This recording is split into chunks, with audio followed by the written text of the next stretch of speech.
யோசிச்சு பாருங்களேன். உங்க வாழ்க்கையில நீங்க பண்ற ஒவ்வொரு சின்ன விஷயத்துக்கும் ஒரு ரேட்டிங் கொடுத்தா எப்படி இருக்கும்?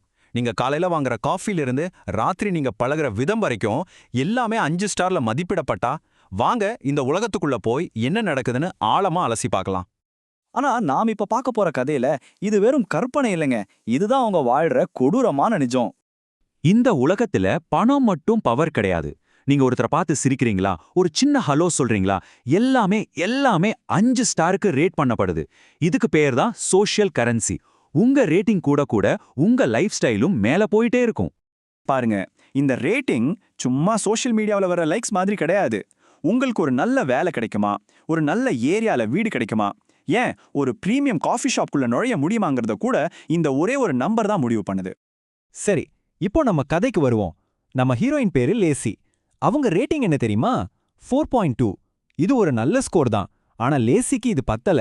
அவங்களோட கனவு ஒரு சூப்பர் லக்ஸுரி லைஃப் வாழணுங்கிறது தான். அந்த கனவு வாழ்க்கைக்கு ஒரு விலை இருக்கு. அவங்க ரேட்டிங்க 4.5க்கு கொண்டு வரணும். பார்க்கறதுக்கு இது ஒரு சின்ன பாயிண்ட் வித்தியாசமா தான் தெரியும். ஆனா இந்த இலக்கை அடைய அவங்க என்னவெல்லாம் செய்ய போறாங்கன்னு நீங்களே பாருங்க. ஆனா அவங்க ரேட்டிங் ஒரு கட்டத்துல ஸ்டக் ஆகி நிக்குது. அதனால ஒரு எக்ஸ்பர்ட்ட போய் பார்க்கறாங்க. அவர் என்ன சொல்றாருன்னா, நீங்க பெரிய ஆளுங்க கிட்ட இருந்து, அதாவது ஹை ரேட்டிங் இருக்கிறவங்க கிட்ட இருந்து நல்ல ரேட்டிங் வாங்கணும்னு அட்வைஸ் பண்றாரு. சோ இந்த கேம்ல ஜெயிக்கணும்னா பெரிய ஆளுங்களோட கனெக்ஷன் ரொம்ப முக்கியம். உடனே லேசி ஒரு திட்டம் போடுறாங்க.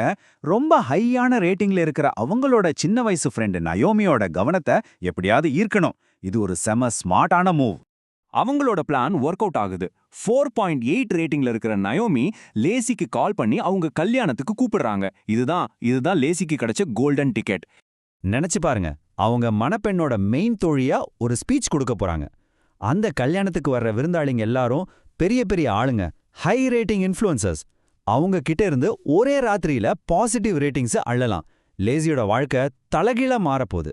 ஆனா எல்லாம் அவங்க நினைச்ச மாதிரி நடக்குமா? கல்யாணத்துக்கு கிளம்புற நாள் வருது. ஆனா அன்னைக்கு பார்த்து எல்லாமே தப்பா நடக்க ஆரம்பிக்குது. முதல்ல ஒரு சின்ன சிக்கல் தான். அவங்க ஃப்ளைட் கேன்சல் ஆகுது. ஆனா ஏர்போர்ட் கவுண்டர்ல நடக்கிற ஒரு சின்ன வாக்குவாதம் பிரச்சனைய பூதாகரமா மாத்திருது. இங்க தான் இந்த சிஸ்டத்தோட உண்மையான முகம் தெரியுது. அந்த வாக்குவாதத்தால அவங்க ரேட்டிங் கொஞ்சம் குறையுது. ஆனா அந்த சின்ன சரிவு பெரிய விளைவுகளை ஏற்படுத்துது.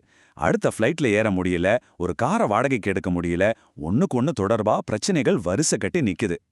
டென்ஷன்ல, விரக்தியில லேசி ஏர்போர்ட்ல ஒரு பெரிய ரகளையே பண்ணிடுறாங்க. இதுக்கு பதிலா அந்த சிஸ்டம் அவங்களுக்கு ஒரு பெரிய தண்டனையை கொடுக்குது. அதுக்கு பேரு டபுள் டேமேஜ். அதாவது 24 மணி நேரத்துக்கு அவங்க ரேட்டிங்ல இருந்து ஒரு முழு பாயிண்ட்டை குறைச்சிடுறாங்க. அது மட்டும் இல்ல, இனி வர்ற நெகட்டிவ் ரேட்டிங்ஸோட பாதிப்பும் 2 மடங்கா இருக்கும். நிலைமை ரொம்ப மோசமாகுது. வேற வழியே இல்லாம ஒரு ட்ரக் டிரைவர் கிட்ட லிஃப்ட் கேக்குறாங்க. அவங்க பேரு சூசன். சூசனோட ரேட்டிங் வெறும் 1.4 தான். ஆனா அவங்க இந்த ரேட்டிங் சிஸ்டத்தை பத்தி துளி கூட கவலைப்படாம ரொம்ப உண்மையா, நேர்மையா, சுதந்திரமா இருக்காங்க. இத பாக்குற லேசிக்கு ஒரே ஆச்சரியம். அப்போதான் சூசன் ஒரு அதிர்ச்சியான விஷயத்தை சொல்றாங்க.